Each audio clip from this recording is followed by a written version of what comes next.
In 1969, Kubrick faked the moon landing. Then he got stuck into his next conspiracy. Yeah. This gets right into that. I like to scream MK awesome on this podcast sometimes, but yes, it's one of the big guns of sci-fi today. It is 72's Clockwork Orange. 72 for the States, 73 for the UK. It was right on the. And then it got banned from the UK for quite a while. I yeah, pretty quickly. So really 2002 for the UK. But this is Matt. This is Luke. Welcome to our Sci-Fi Sanctuary. We have a returning guest today. It's the man who has written his own library on many subjects, including some books on the weird mind control MK Ultra stuff. Hello, Ken Ammi. Thank you for having me. Tonight it's MK Ultra. There we go. So as usual, we like to get a little bit into how we first got into the film. I was actually, so getting ready for this podcast, I read the book, I watched the movie, and I was like, I think it's only the second time I watched the movie. I was about, I want to read the book too, and I was like, oh, it's actually the second time I'm reading the book too. I didn't, once I was halfway through, I was like, I've read this before. There's a lot of things I remember from here that are not in the movie. So, and then I did a wiki dive on the book, and I didn't really do it. I ran out of time for the movie, so I guess I'm going to be coming from the hardcore book angle today. I mean, I watched the movie, of course, but I read a bunch of Anthony Burgess's essays and stuff, so I'll be coming from that angle. Luke, how about you? Obviously, I was aware of this film. I think I remember the controversy when it was re-released, and in my head had it like, oh, this must be a disgustingly violent film. I don't want to watch this. It sounds like a miserable experience. So I actually watched it for the first time this morning, about an hour ago. And of course, I'm a kid who grew up in the 90s. I'm desensitized to way worse than this, so it didn't really bother me. No, it's like Alex, it's a weird line between miserable and charming. Yeah. So now, Ken, I invited you, of course, because of you've written books sort of going around this topic. I think I read one with the pop stars, which was fun. But how did this film come into your view in the first place? Well, for one, you guys owe me big because I had forgotten what an unpleasant experience it is to watch this movie. And I rewatched it a couple weeks ago, and 5 seconds in, I was like, oh no, what did I get myself into? Because it is definitely unpleasant on various levels. And I probably closed my eyes and fast forwarded through like a fourth or a third of this movie. Not as decent. So I'll give you your money back. Well, for one, I had a much better time reading your notes. Now, that was uproariously funny to me. And in one of those notes, it states, definitely does make me think back to my teenage years. And that is definitely when I watched the movie and I read the book because one of my high school teachers recommended it to me.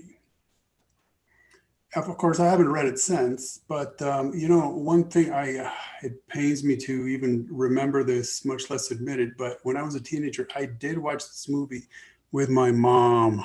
Oh, no. And I just, maybe for the second time, and I was staring at the screen like, oh yeah, I forgot that this scene is in there. And oh no, it was so shockingly uncomfortable. My example of that story is ridiculous. It was me, my then girlfriend, and my parents. My mom said, oh, we got 2 DVDs your uncle's lent us. There's a comedy or a horror. Which one should we watch? I'm like, oh, let's watch the comedy. And it was Zack and Miri Make a Porno. Hello. Yeah, I guess Now, well, let me ask you this. Was this the girlfriend for whom you had a horse tattooed on you? No, this was the one before that. Oh. Who, after I lost my virginity, whispered the words Shia LaBeouf to me. What?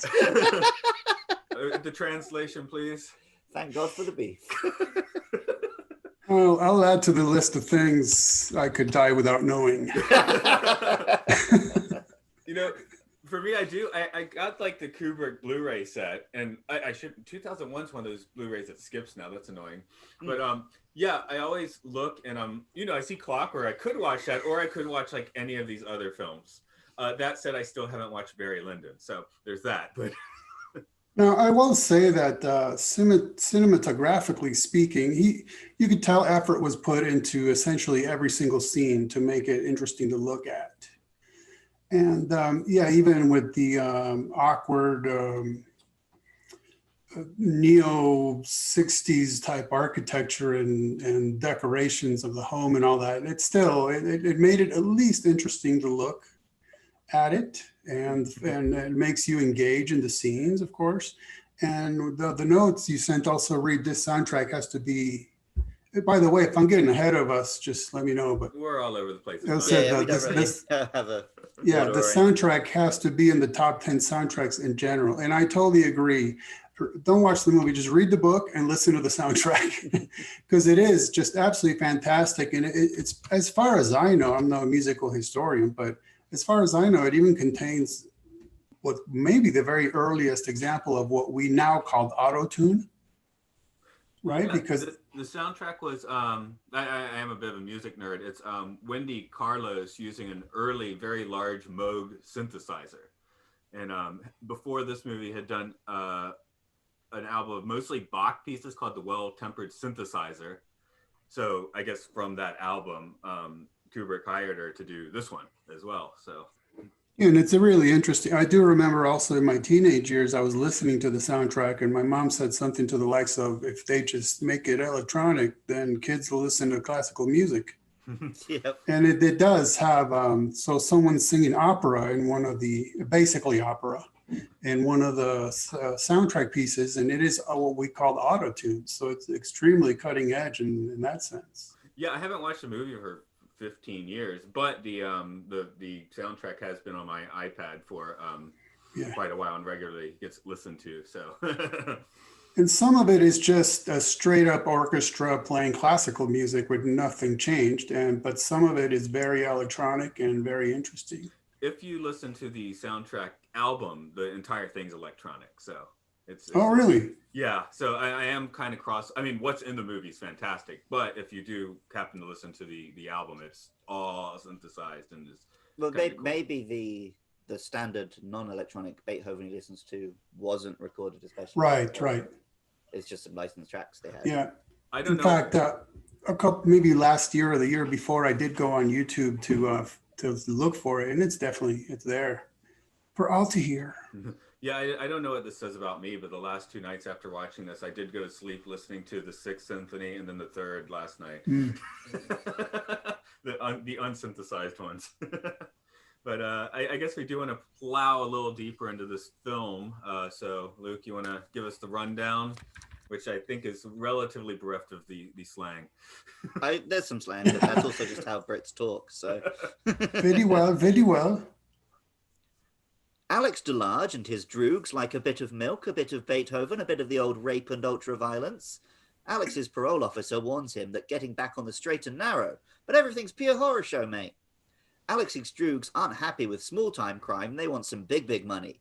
They kill and rob a cat lady, and Alex finds himself banged up for 14 years. 2 years in, and he's signed up for some rehabilitative treatment. Soon he's sick at the thought of sex and violence. Alex returns to a world that doesn't want him anymore, no longer able to fight or shag. He gets battered by bums and clobbered by coppers before accidentally finding himself the guest of a prior victim. After attempting suicide, our friend and narrator is approached by the Minister of the Interior with a request for propagandizing friendship.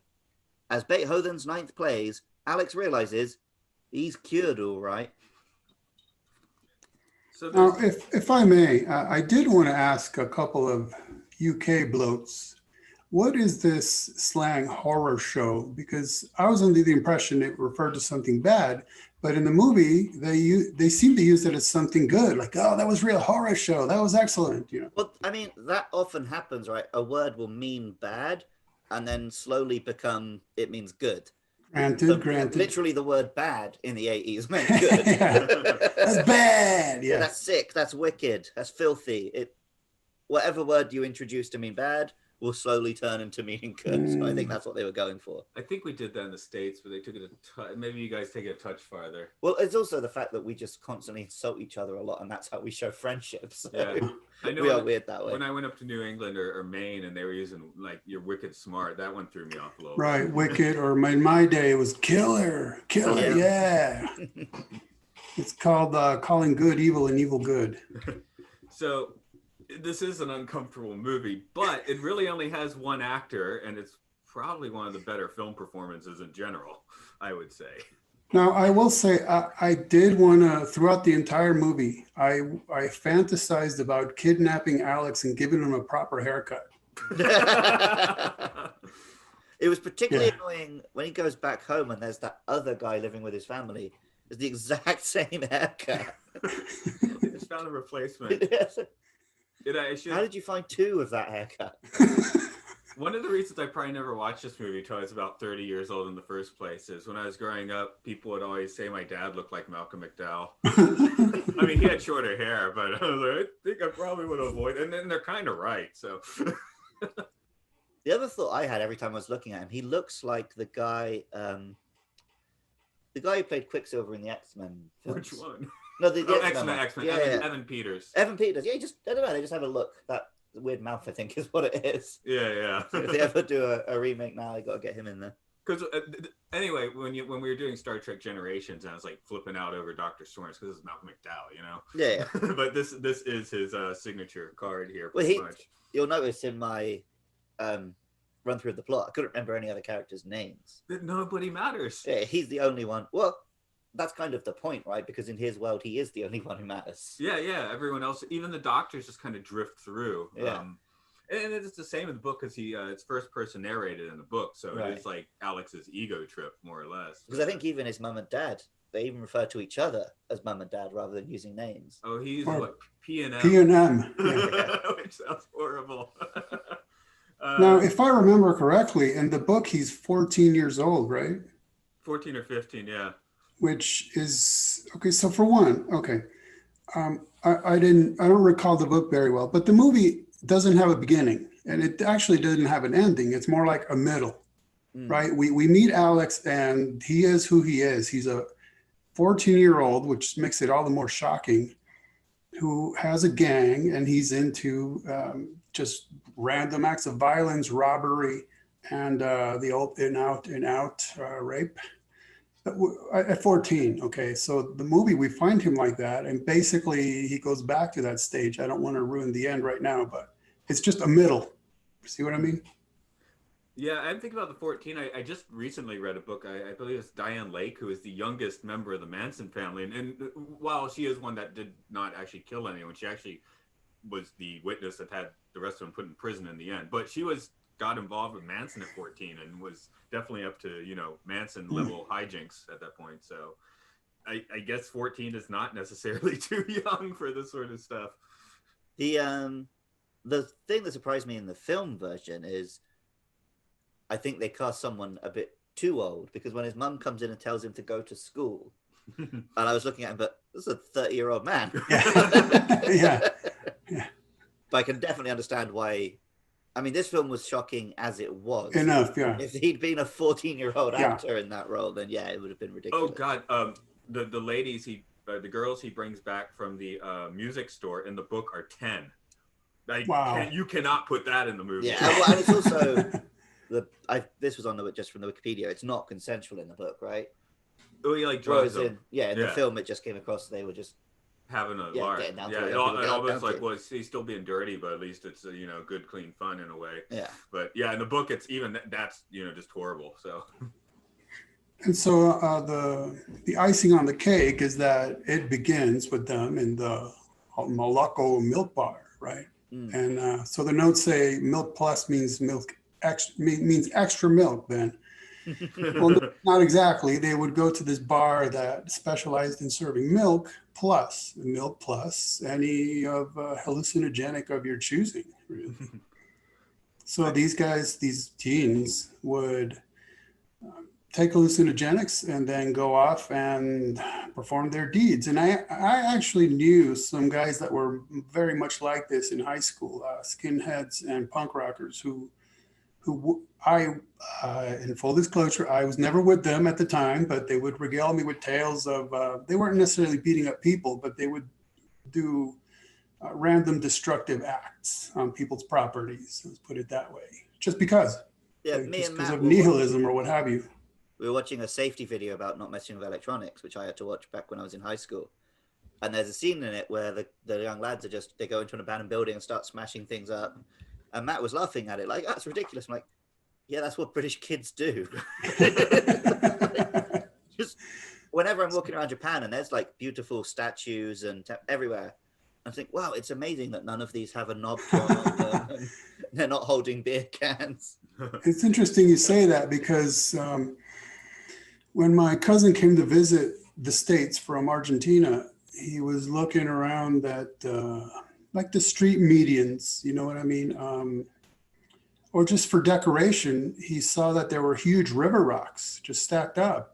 And he said, oh, they would never do that in Argentina because they'd be afraid when people got angry, they would start using them as weapons and to destroy stuff. So it's interesting.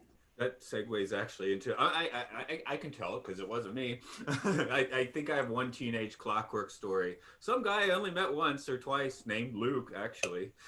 And we're in a car, we're just driving along. And the dude suddenly just, maybe it had some Milk Plus before, I don't know. He suddenly decides to just lob a rock out of the car at someone. We're like, what the hell did you do that for? You know, we flipped out as a normal person should. But yeah, I guess he thought we were his new droogs or something. I don't know. So, anyway, we did not hang out with that particular Luke again. Actually, let me correct myself. It was the Caroba milk bar that served Moloko. There we go, right? yeah. The cow milk bar serving milk, yeah. Yeah, the slang that was not like, you know, actual British slang in this movie was Russian slang. Nadsat was what I guess Burgess called it. And because he had actually taken a trip in 59 or 62 Soviet Russia and, you know, got a little bit of language. And one of the essays I read, he was like, oh, I brainwashed you if you've read the book because by the end of this book, you know some Russian. And I was disappointed because, like, I don't remember half of the words, which I'm bad at languages. My Japanese still sucks, so it made me a little depressed. I was like, I wish I did know some Russian since I read your book. And that does make the movie a little more interesting to watch, is picking up on all these strange things that he's saying. It's such a difficult thing to get right when in sci-fi or fantasy you want to throw in your own slang. Yeah. Because when it's not done well, it can sound so crap. Whereas here, because they lean into it so hard, and also just because Malcolm McDowell is sort of cheeky and charming in the way he does it, it works. Yeah, like the idea one was if he thought if he used Russian, it would be like timeless. And also it's 1961 or 2 when he wrote the book, so I think 61. So it's like height of the Cold War. Yeah, and he's like combining English and Russian, so that was kind of a bit of a statement too, apparently. Now, from the very beginning of the movie, we noticed that the bar is decorated with essentially mannequins of naked women.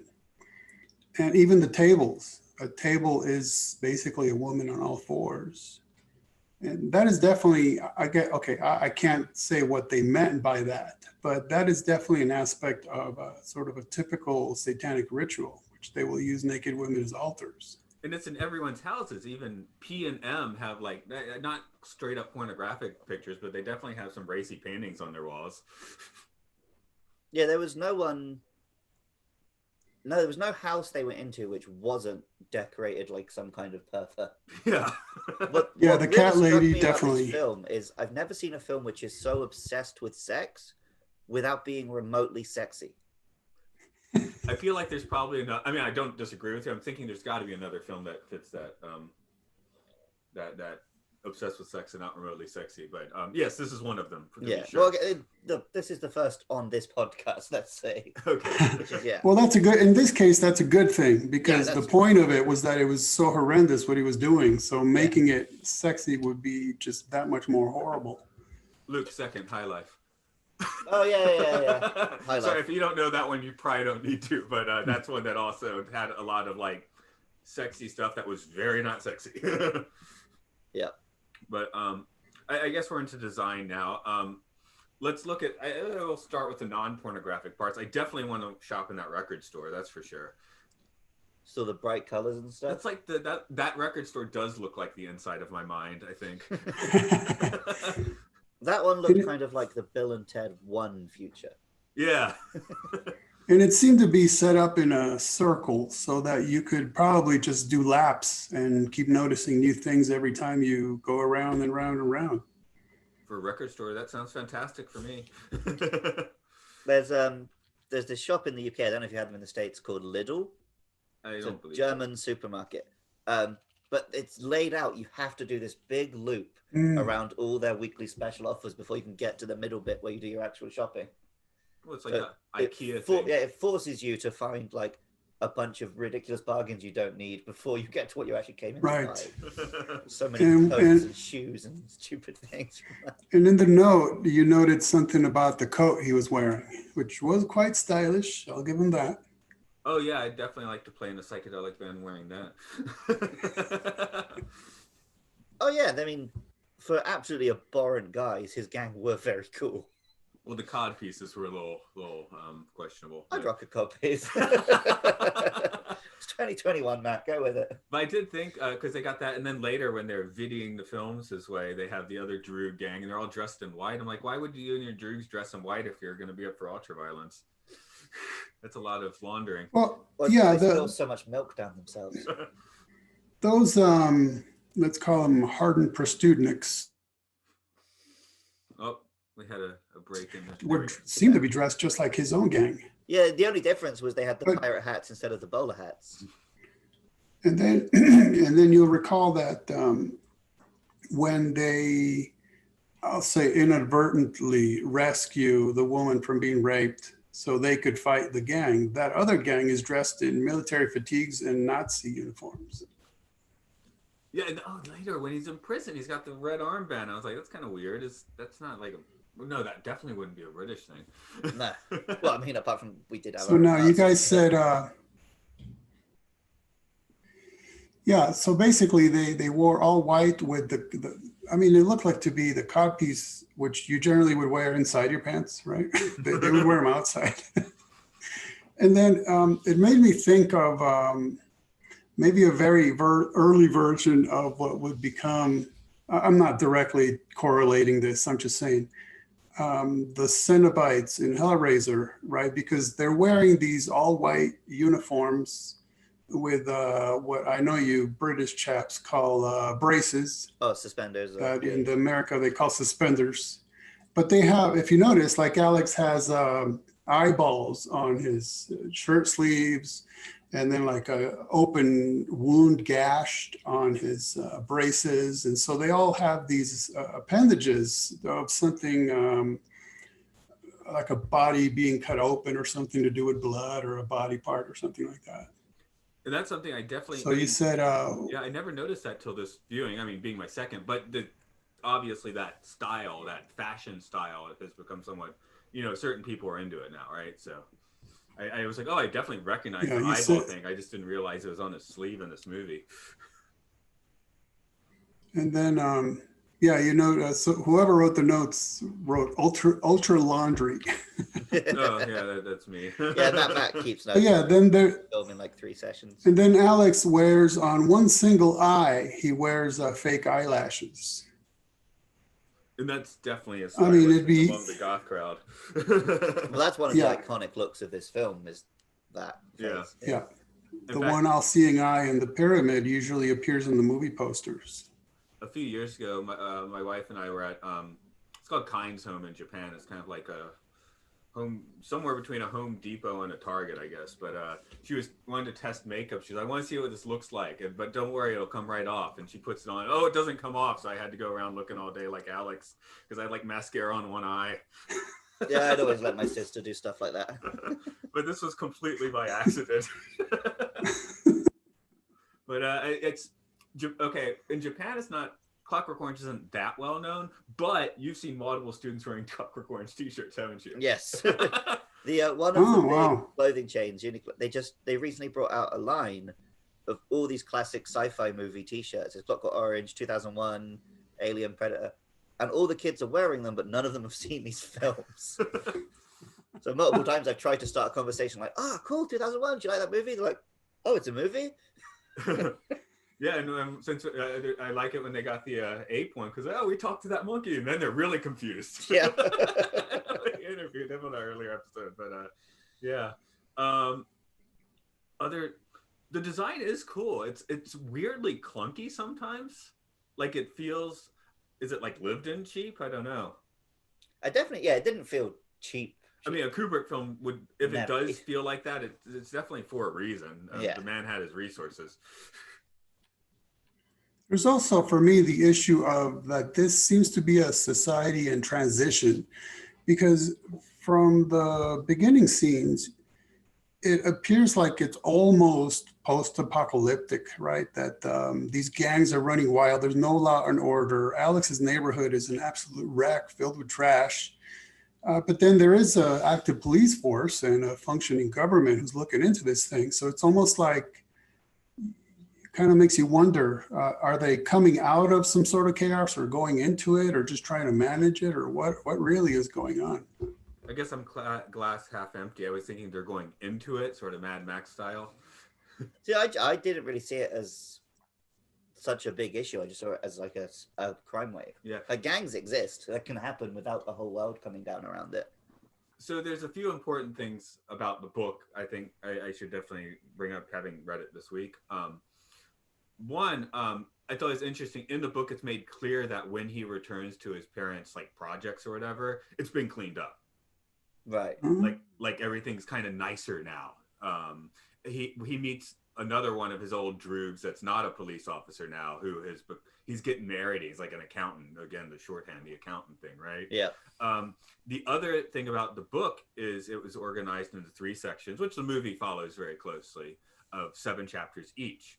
But the 21st chapter was cut for the American version. I did see that on the Wikipedia. Which is the version that Kubrick filmed. The 21st chapter has Alex meeting that other droog who is now getting married. Alex himself is becoming 18 and decides himself to leave behind the violence. And I don't know, I mean, at that point, can you be forgiven for all that violence? You know, he killed 3 people. In the book, he's killed 3 people. So, right.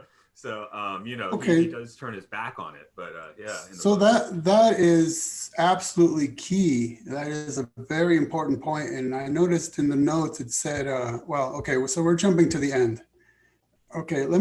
So basically, we have a government that is now interested in doing something about these hooligans, and that's what the bulk of the story is. Alex's experience with being made to change through a sort of technocratic way, through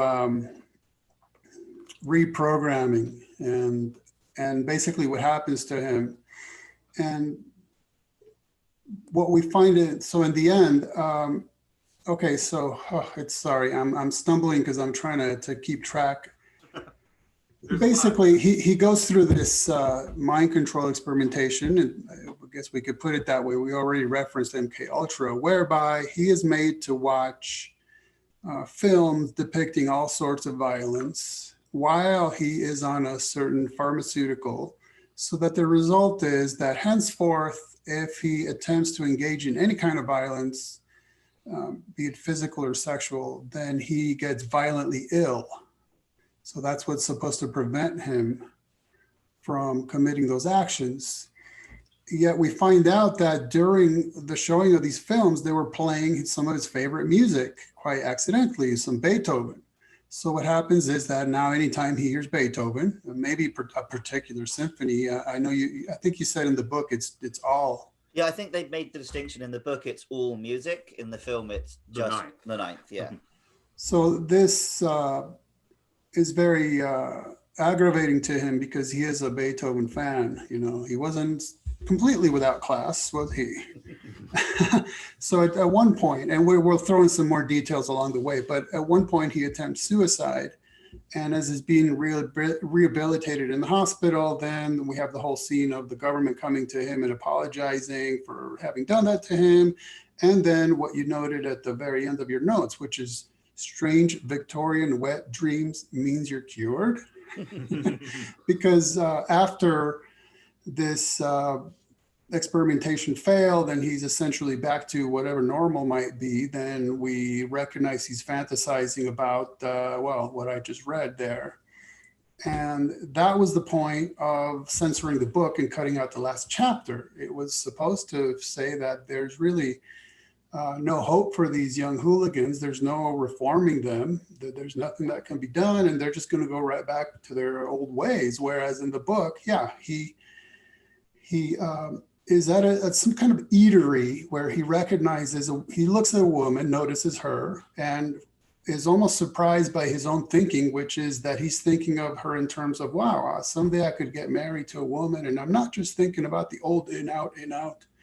And then he sees the man who is with this woman, who turns out to be Georgie, one of his old droogs. And so we see that basically what's happening to Alex is he's growing the HE double hockey sticks up. And that's the way he gets cured, is he just grows out of it. He comes to his senses and he mans up, basically. That's really the end of the actual original book. Yeah, and we should mention Kubrick apparently did not really know of the final chapter when he was working on the movie. So, I guess he didn't consciously make a choice, but it definitely changes the message quite a bit. Yeah. And it sounds like the Burgess, the author, kind of like went back and forth on if that last chapter should be there or not. Also, this was like one of his least favorite books that he wrote, but it's the one he's known for. So, as these things work. Yeah, they always do. Well, the core of the movie, I guess, sort of beyond the fashion guide, say the Iconography. word. Thank you. Is the mind melting brainwashing scene. That's sort of the core of this. That's where you're like, oh yeah, everyone on Earth, if they haven't seen the film, they not have that image of the eyes being held open as he watches the images. Right. That's one of the most iconic shots in like cinema. So I don't know. I guess it's easy for Alex. It's easy for you. It's easy for all of us to sort of be like, man, I can hold my ground, But then we have this wild procedure, which I guess you could not hold. You feel like, maybe I'm up to a challenge. And Alex doesn't even know what he's in for. They don't tell him anything, right? In fact, we didn't actually describe this. He is put in a straitjacket. He's strapped down to a chair, and his eyelids are held open by metallic clamps, so he cannot even look away from the film. Although he is doing, in the last scene where he's in the chair, he's doing quite a good job of almost looking back. And maybe he is. He was saying that it doesn't matter where he moves, like the screen is big enough that he's always looking at it. No, I'm just saying the last shot of him. Yeah, he freaks out and turns around and talks to them. Because he's so desperate to look backwards at where the doctors are to explain to them that they shouldn't be making him suffer for listening to beautiful music. That's why he's so enraged. Yeah, his issue with the whole thing was it's not fair to associate Beethoven with it. Which, like, he seemed pretty on board with being cured of his violent urges. Yeah. And of course, the demonstration after shows just how, while he does seem, no, he doesn't break the program. They fix it for him, don't they? So the demonstration, was pretty wild. I can't imagine us having that sort of demonstration. I think the book just has him being beaten down. I don't remember the naked lady coming out in the book, but. Oh yeah, because I was surprised by that one because it seemed that it's not just violence; it's all sex. He is now disgusted by, because there was no violence. She walked up to him quite willingly, and he was going to reach out and grab the boobies. Yeah, like there's nothing wrong with that, and yet now that is also being associated with these same feelings as his violent urges have. Yeah, I mean, did they forcibly neuter him as well by this? I mean, effectively. Yeah, he'd basically been chemically neutered at that point. Yeah. So just to fill in the audience a little bit, after the procedure, the scientists want to prove to the government that they were successful, so they put Alex on a stage and have someone basically bullying him. So when Alex goes to strike the man, it's shown that Alex is incapable because he gets violently ill. And the same when a woman approaches him seductively and he's reaching out to her, and it's a no-go. So I guess it's more like an ethical cure at that point. But they even, right after that, I think it's the priest who comes in. Yeah. He says, like, he hasn't made any moral change. He's not chosen to be better. He's still just acting out of the same self-preservation. It's just that now those instincts will lead him away from violence instead of towards it. Right. And you'll recall that the priest had dissuaded him. The priest seemed to think that Alex was actually better off in the prison, experiencing that which he should be deeply regretting, than finding some sort of ticket out. Yeah, and then they just found, I really noticed watching this time all the dry heaving sound effects they'd throw in. Yeah. Which also leads me to a goof in the movie, which is when his former police droogs have him underwater, he's still making the dry heaving sounds. I caught that as well. Like, are they just a soundtrack element then? They're not actually... Yeah, because at first I thought it was when he was in his parents' house, I assumed he was making it. But then when he's, underwater, I'm like, is he? But what makes up for it is, as you put in the note, Billy Club sound effects are wild as well. And yeah, when every time he's struck with a Billy Club, it's a very interesting echoing sound effect, like a metallic electronic sound effect coming off of it. Yeah, the early 70s are a fantastic time for electronic sounds, that's for sure. So, I forgot what I was going to say. You got something? Well, I mean, obviously, the reason we've brought Ken in is to discuss the sort of the brainwashing side of this story and the MK Ultra side. But it also does ask a big question about, like, what is the purpose of our justice system? Is it punishment or is it rehabilitation? And there are characters expressing opinions both ways on that all through the film. Yeah. And I know, 2020 America has, like, by far, like, one of the largest prison populations. Mm-hmm. Now, this movie's not clearly set anywhere. Part of the point is it could be London, it could be Moscow, it could be New York. It's never quite clear. I mean, most of the actors are British, so you got the accents. But otherwise, it's a relatively nebulous place. Right, and as we know, even in ancient Greece, they talked with British accents. So. Of course. The Egyptians, all of them.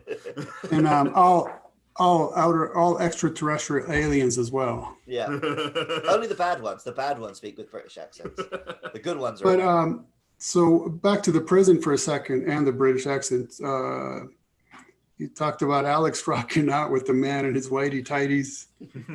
And I was thinking about the one character. I don't know what his position was in the prison, but to me, it was a case of the least amount of power I've ever seen go to somebody's head is that the man who, like, he has to enunciate every syllable, right? Like, he tells him, pick that up and put it down properly. That guy. Or he asks him, have you been a homosexual? And everything he did was so uptight, and he's doing the goose stepping just to bring Alex over to the therapist, right? And they're like, okay, whatever. They're obviously very nonchalant about it. He's goose stepping and doing all this stuff, and he's very, very much into the tiny amount of power that he has in that prison. He's very Monty Python in that way. And also, going back to the Magical Mystery Tour, we had the Army officer, that's the Beatles movie where the Army officer's doing that. Is this a British trope? Yeah, definitely. Okay. You see it. Well, think of Pink Floyd, right? The guy in the school in the wall. Right. Can't have any pudding. You can't have any pudding if you don't eat your meat. Pudding if you don't eat your meat. Yeah, it's a big trope. Stand still, will ya? The class divide and the boarding schools and all of that. Yeah. People love to convince themselves that they're better than you in the UK. Like, the best version I've ever heard of it was a black comedian was saying that in the UK, because there aren't enough racial diversities, we had to invent a way to be racist to other white people. So we created the class system. There we go. Yeah, that's definitely a thing. So what the note says, seems that the trauma-based is the way they'll mind control. And yeah, so this was definitely trauma-based mind control in the way that this person who caused a great deal of trauma was now being put through trauma to prevent him from going out and committing subsequent trauma. But it's definitely a form of mind control made the most famous by the slew of MK Ultra programs, by the way. MK program. MK Ultra was just one of them. There's various others, MK Naomi and MK this and MK that. But Ultra was the one where they would put you through traumatic experiences, because what happens naturally in a person is that the mind will build amnesia walls around these traumatic memories, which is what allows you to be able to go on with your life. So for example, it's well known that after a woman gives birth, she starts losing her memory of the event because it's so traumatic and so painful that shortly after giving birth, they're like, I am never doing this again. But then a few months go by, a few years, oh, I want another baby, you know. And this is why you have problems with PTSD, post-traumatic stress disorder, what they used to call shell shock or whatever, is that malfunctions. And so now, let's say it's a soldier comes back home where he can live peacefully, but he can't because something has gone wrong and these amnesia walls have really kind of failed to form around these traumatic memories, so that they're living with them every single day, and it really messes them up. So in this case, he was being, again, put on pharmaceuticals and made to experience these traumas, so that then when he thought to commit them again himself, he would undergo the trauma of being violently ill. And that's what was supposed to keep him from committing these acts again. And it worked well for what it was. Of course, what happened, like you mentioned, he runs into who used to be his old gang, his old droogs. Two of them are now policemen, which is pretty frightening. But now he's in a case of pure self-defense, incidentally, and he can't defend himself because a self-defense would imply him protecting himself violently, and he can no longer even do that, right? So that's quite a pitfall. And then I think it's interesting, this is in the book and the movie, that when he's in the hospital, like, they did something to your head to fix it. So I felt like I remember from the past, like, you know, like the will breaking through, which is not the case. They, you know, it's become so politically reprehensible they did this in the first place that there's, okay, we can reverse this somehow, which they never really say what they did there. So it's like, you're out in the hospital, we did something, you're cured. Right. Well, I mean, if cartoons have taught me anything, if one bonk on the head can give you amnesia, another one can take it away. So, what does lightning do? Either give you superpowers or Burn you to a crisp. Or maybe they peeled his eyes open again, but just showed him loads of really fun, happy videos of people killing bad guys gloriously. The Disneyland parade. Yeah. There's I've heard some people just kind of mention, like, you're not trauma-based, but I mean, you go into Disneyland, you're in this controlled environment. I love going to Disneyland, but, you know, it is kind of just going through its dark rides and stuff can, you know, definitely change your view a little bit. Well, Disneyland is designed to, like, make it as difficult as possible to you to feel any negative emotion. like they have the system that, like, they will do everything possible to move someone out of Disneyland if they think they're going to die, so that no one has ever died at Disneyland and stuff like that. So what about all the crying kids? That's an interesting one. It works for adults and maybe teenagers. It doesn't work for the real little kids. They still get grumpy. Yeah, but kids will get grumpy about anything. Right, but then that's why you're there. Like, you feel annoyed. These kids are like, how can you be annoyed? How can you be crying? You're at Disneyland. This is designed to make you happy. It cost me $2,000 to bring you here. Yeah. You will damn well enjoy it. It is cheaper in Japan. That's nice. That is interesting, because in America, I used to, Luke knows I'm weirdly obsessed with this stuff. So I just noticed in America, they just keep jacking the price. Bump, bump, bump, bump, bump, bump, bump. America stayed relatively stable. Well, that's why it always shocks me when one of my students tells me they go, like, every summer. Oh, yeah. Like, oh, that's like a once in a lifetime thing for us. But yeah, this is more like Dismal Land, right? Was that Banksy's thing? I'm talking to start on Banksy. No, I know you don't. I know I was kind of stoking you a bit there, but I do like the name Dismal Land. That's fun. Well, that's everything Banksy. It's like, it's worth a huh. But then people talk about it like it's the highest art ever. Speaking of dismal, one of the notes says, I don't approve of the old ultra-violence, but that singing deserves something horrible. Because when they're in the in the milk bar and the chicks in the milk bar, she starts singing opera. Dim, one of the gang members, makes a rude sound, then Alex instantly beats him with his whacks him on the thigh. He whacks him with his and that actually is the first hint we have that this gang is not as tight as they would seem. There is Alex, who is the style leader. And we end up finding out he picks on Dim quite a lot. And Georgie, there's Dim, Georgie, and the other one, that kid is hardly even in the picture whatsoever, right? Well, is he the one who would have been this cut character? Because there's later on he meets one of his old gang who's gone straight.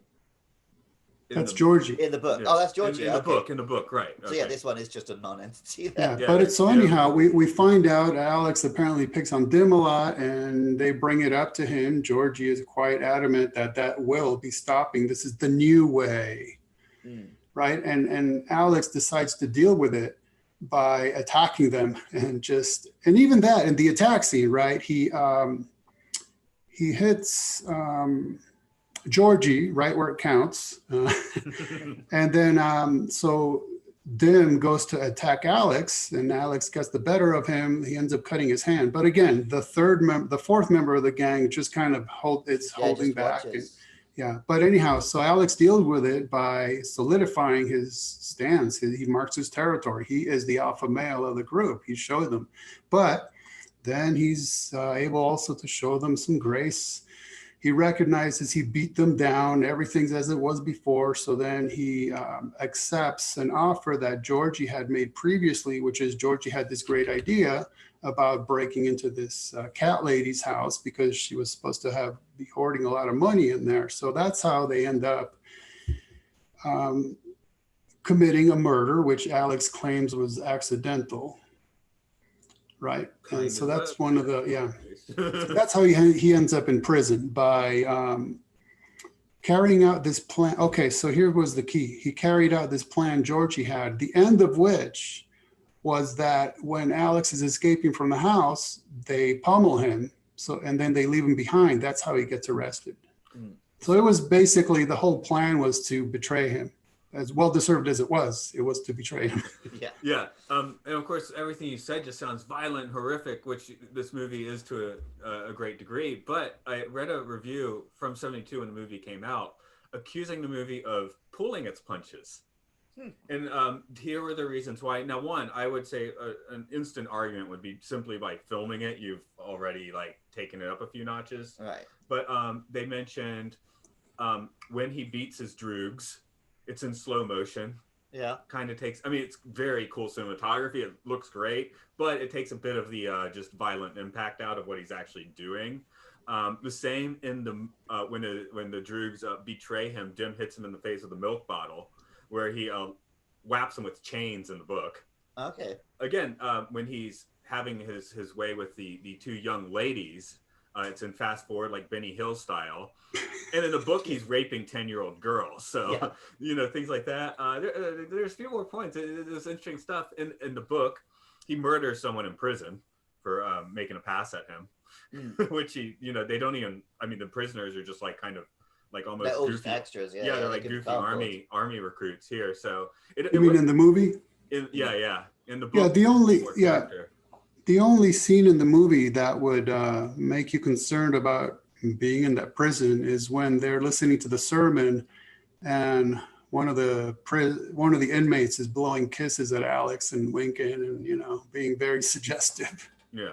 So in the book, he murders that guy, basically. But you're right. You'll note that in the scenes where he's fighting his own gang, in the scene with the women, all these scenes, you hear beautiful classic music in the background. So it's kind of like foreshadowing what would eventually be turned on him, which is the same thing. Now he doesn't want this beautiful music being played while he's watching violent imagery, and then getting sick himself later on when he has been successfully treated.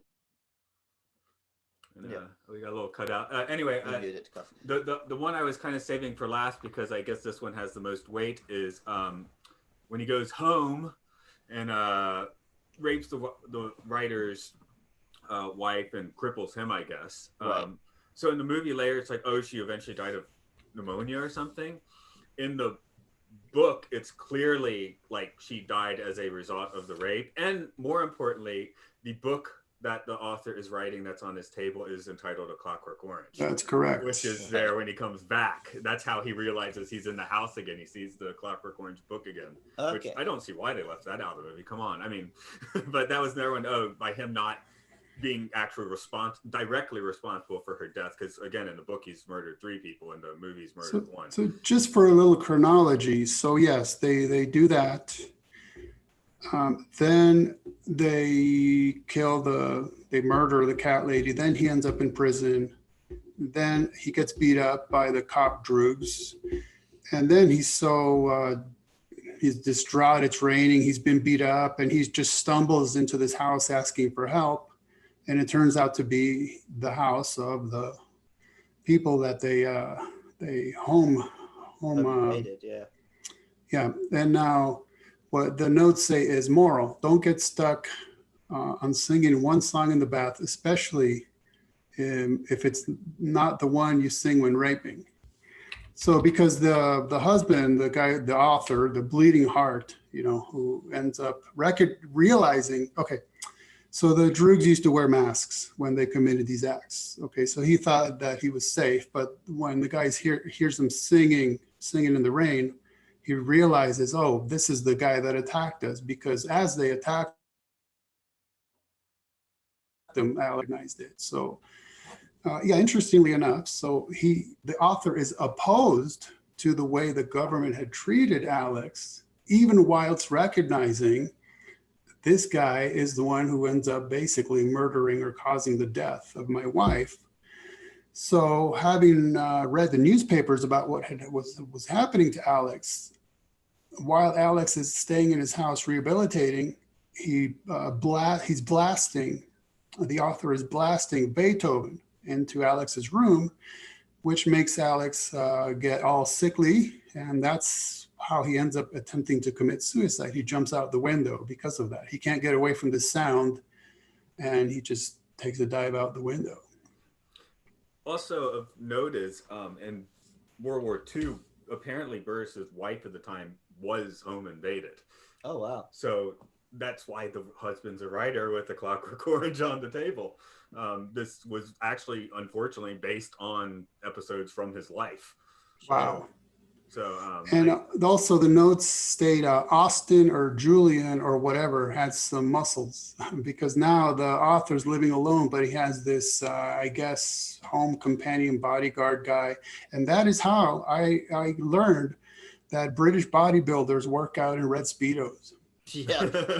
How about you? That was good to know. Okay.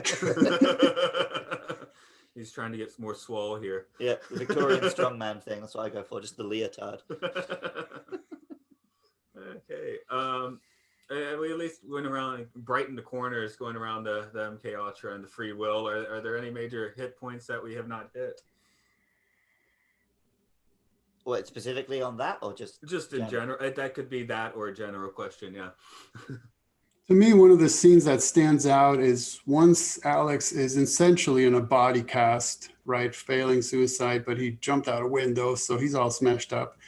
And then the minister, the government personnel, whatever he was, is apologizing to him on behalf of the government. But Alex has to eat his little meal, so this government minister is literally feeding him like a baby, and that look on Alex's face is the most smug thing you could ever imagine. He's just opening his mouth like, come on in, you're feeding me like a baby now. It was so smug.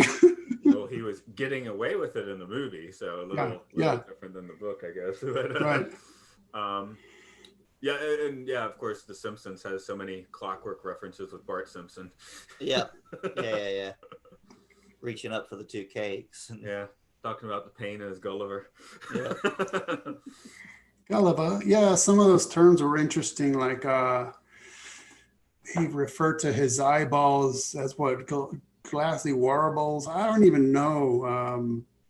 Oh yeah, I remember the guy from the band XTC put out his demos under the name Fuzzy Warble several years back. That's what. Yeah. And then he used a certain term for the toast and steak that the guy that was now living with P&M was eating. Eggy wakes of toast or something like that, and steaky wake. So some of it isn't even Russian. It's just weird slang. Luke, Yeah, that's just how we talk. What are you going to call your breakfast?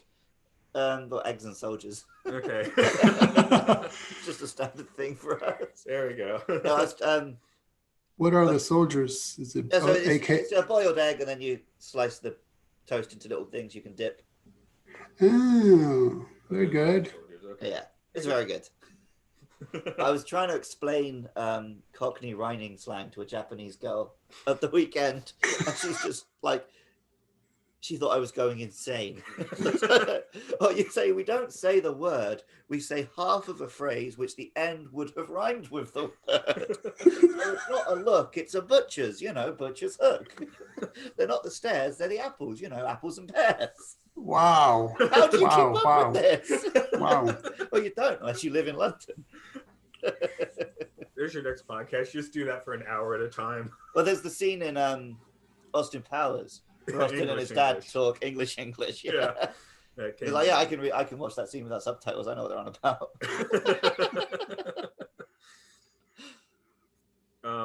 I did want to throw out. I might have even mentioned on the podcast. Just I find it so amusing. I think it was an MK Ultra operation, which is the Operation Midnight Climax.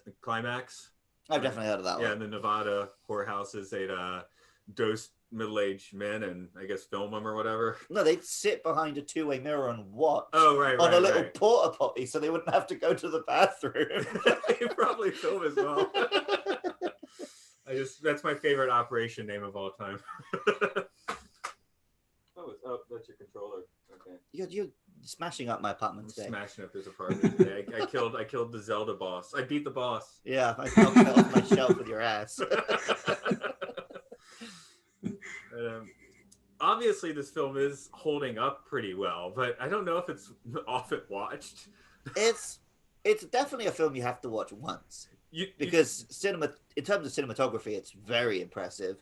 It is like a very raw look at just juvenile delinquency, but it's a film that I can't tell you I love because it's so pessimistic, and I'm so diametrically opposed to every part of its worldview.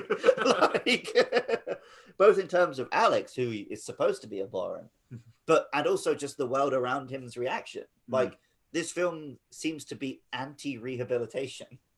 Well, Kubrick is a pretty sarcastic dude at base. I honestly, nihilistic dude at he's base. One of those you can't actually tell what his genuine beliefs are from watching one of his films. Yeah, so. But you'd have to be a sociopath for this to be your regular watch. Yeah. Well, it's like you said, it's entirely told from Alex's perspective. So his perspective is nihilism, therefore ultraviolence and sex, and going right back to it. And especially, like we already said, in the movie, it's especially like that because he's not rehabilitated whatsoever, not by the government, not by his own self. And then, that makes that. I do find it very fascinating that you can read the book with that last chapter or without. Because I actually read it, I was like, oh, I'm going to stop because the vibe I got is you should probably skip it. But then I read it, I was like, oh no, this really does need to be here. I think the American publisher who cut it, because he was like, you can cut it or not cut it. The British kept it in. Okay. The American publisher was like, oh, it makes the ending too British. Huh. How do you respond to that? I mean, wait, so the ending is that he just decides to get on with his life and be a good bloke? Yeah. I don't know how British that is. Although, yeah, I guess it is very British that you go through an awful phase in your teens and then you just sort it out later on. According to Pink Floyd, hanging on in quiet desperation is the English way. Yeah. But he's probably going to get married, become an accountant himself, and repress everything that he actually enjoys in life. So yeah, that's very British. Yeah, I mean, he might not enjoy Beethoven in a few years just because. Yeah. He'll be listening to his own fuzzy warbles. I know. No, sorry, I meant to singing. Yeah, it's weird. I actually do love classical. I hate opera. I agree. Yeah, I can handle classical more than I can handle opera. I've never sat and watched an opera. In my head, opera is just like what happens in the background during Bond films. No, I went on a trip to Europe when I was a teenager. They made us watch 2 operas there. One of them was in the Vienna Stadt Opera House, which is the one in Amadeus. So, yeah. I mean, even though I don't like opera, it's like the best orchestra in the world and the best hall in the world. So, sure. And then my wife's friend, when we were living in America several years back, was she was a professional singer. And so, I'm in this production of Madame Butterfly. It was a professional performance, but basically, she didn't actually sing. I was like, we had to sit around through 3 hours of opera just to watch her be dead on the ground, because that was her role. She was one of the dead handmaidens at the end of Madame Butterfly. Well, this is like I get to say to people that I once played Romeo on stage, but I actually played Romeo's corpse in a mortuary in a sequel to Romeo and Juliet that we were performing.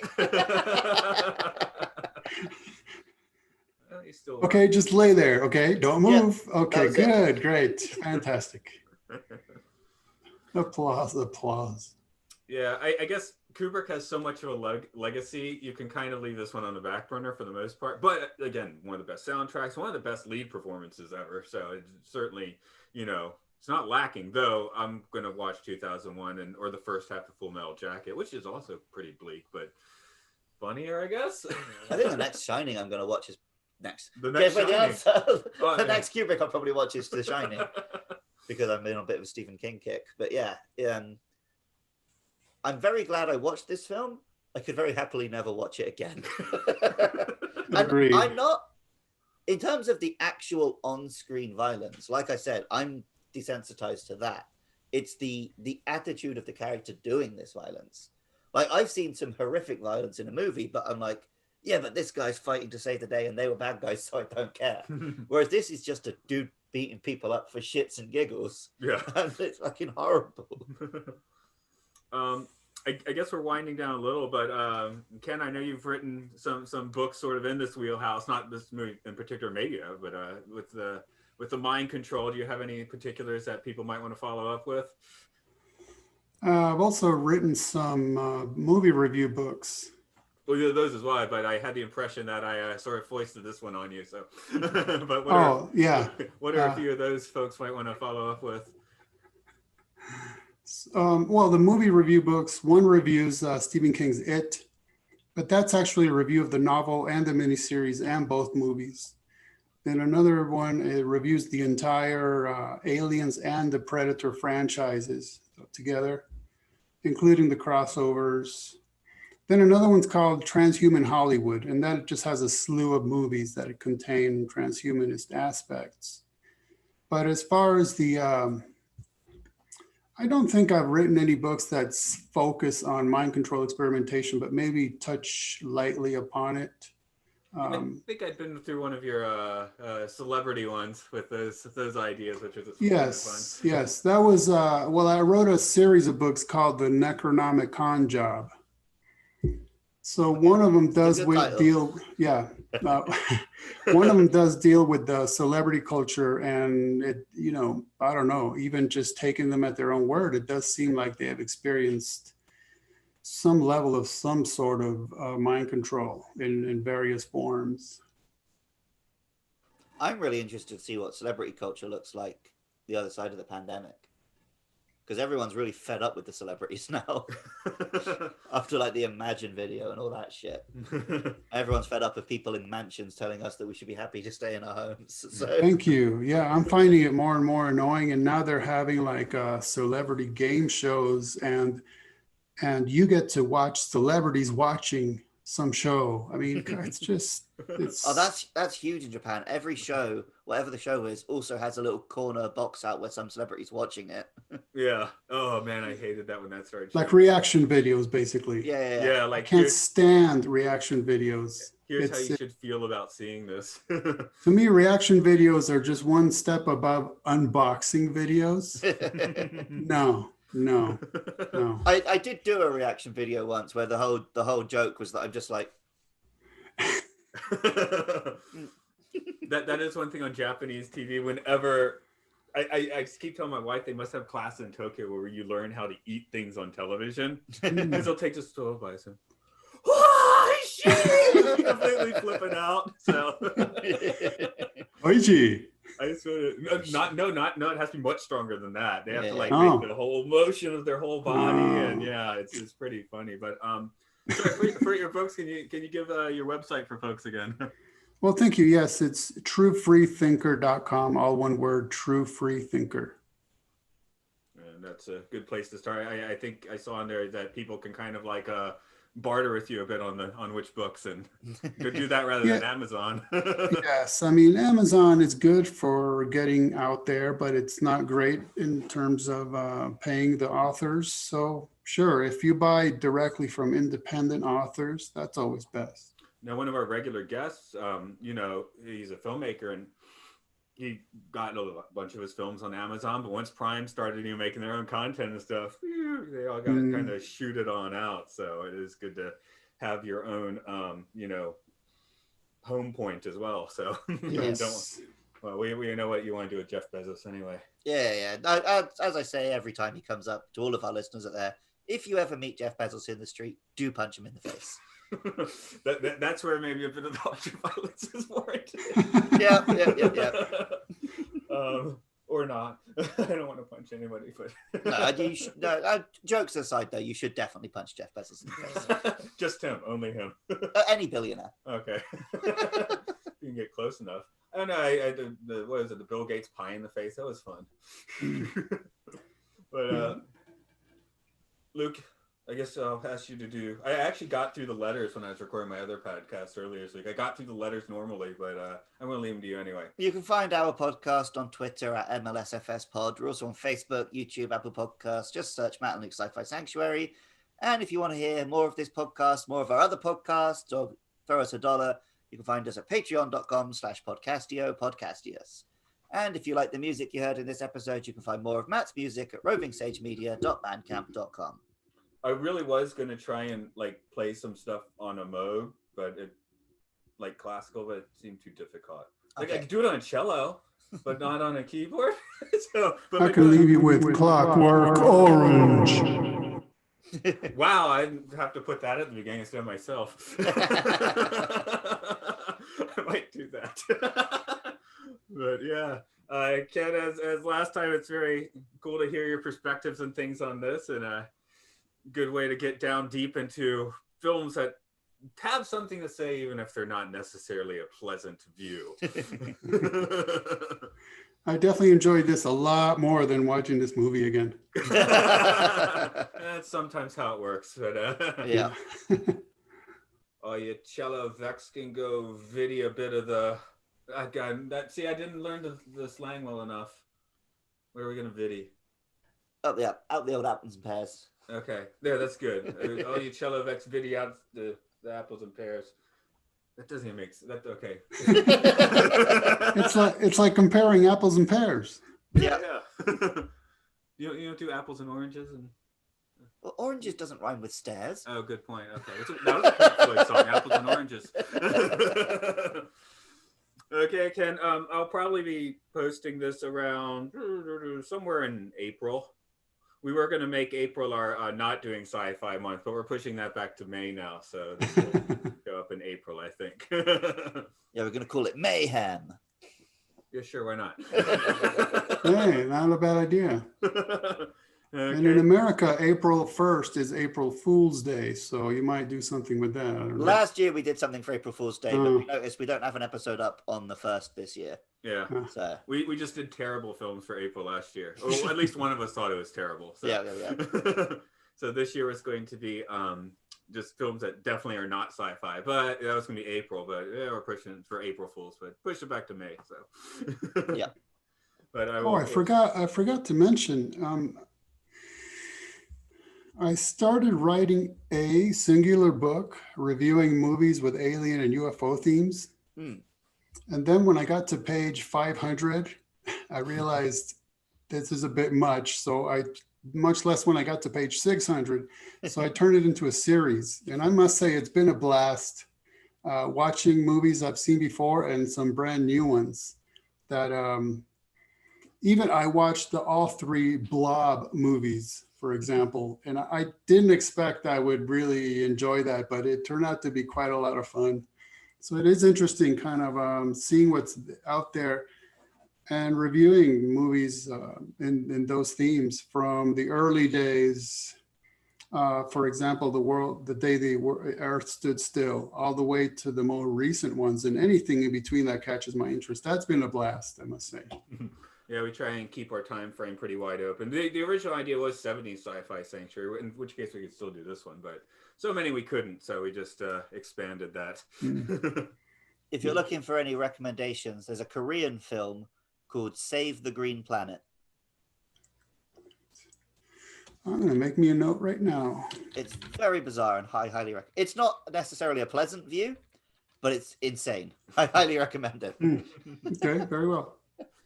Yeah. I will definitely look into that. I guess we got a video off because you need a shower. Yeah, I need to shower before work. I'm yes, ready. Please do so. Yeah. We'll catch you again every time. Thanks again right, for your cheers. time. Thank you, gents. Sorry Good night. about the screw up with the time, but these no worries. things happen. All right, thanks. Bye-bye. Okay, bye. Very well.